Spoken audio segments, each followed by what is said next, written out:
1 Samuel, chapitre 12.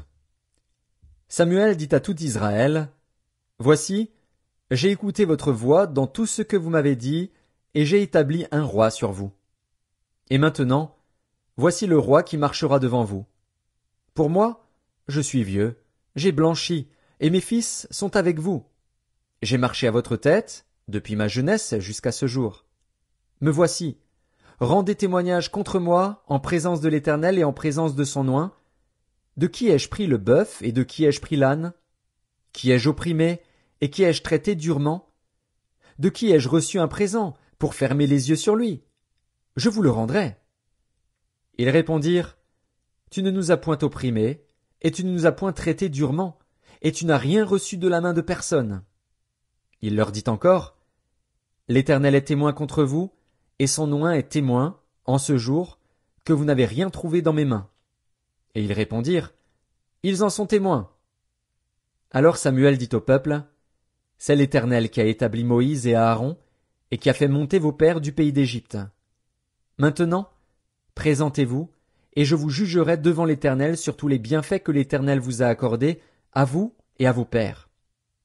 Après que Jacob fut venu en Égypte, vos pères crièrent à l'Éternel, et l'Éternel envoya Moïse et Aaron, qui firent sortir vos pères d'Égypte et les firent habiter dans ce lieu. Mais ils oublièrent l'Éternel, leur Dieu, et il les vendit entre les mains de Sisera, chef de l'armée de Hatsor, entre les mains des Philistins, et entre les mains du roi de Moab, qui leur firent la guerre. Ils crièrent encore à l'Éternel, et dirent, Nous avons péché, car nous avons abandonné l'Éternel, et nous avons servi les Baals et les Astartés. Délivre-nous maintenant de la main de nos ennemis, et nous te servirons. Et l'Éternel envoya Jérubbaal, Bédan, Jephthé et Samuel, et il vous délivra de la main de vos ennemis qui vous entouraient, et vous demeurâtes en sécurité. Puis, voyant que Nakash, roi des fils d'Ammon, marchait contre vous, vous m'avez dit, Non, mais un roi régnera sur nous. Et cependant l'Éternel, votre Dieu, était votre roi. Voici donc le roi que vous avez choisi, que vous avez demandé. Voici, l'Éternel a mis sur vous un roi.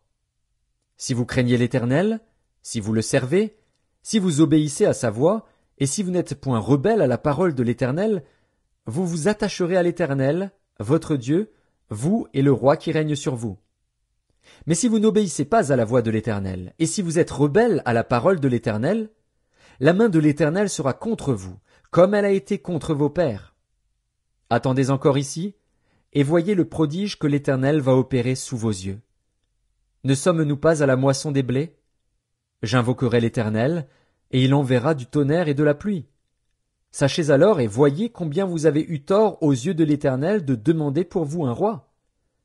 Samuel invoqua l'Éternel, et l'Éternel envoya ce même jour du tonnerre et de la pluie. Tout le peuple eut une grande crainte de l'Éternel et de Samuel.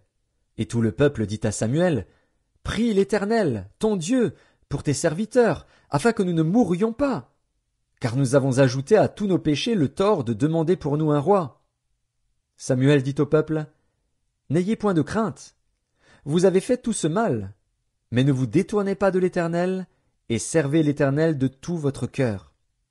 Ne vous en détournez pas, sinon vous iriez après des choses de néant, qui n'apportent ni profit ni délivrance, parce que ce sont des choses de néant. L'Éternel n'abandonnera point son peuple, à cause de son grand nom, car l'Éternel a résolu de faire de vous son peuple. Loin de moi aussi de pécher contre l'Éternel, de cesser de prier pour vous. Je vous enseignerai le bon et le droit chemin.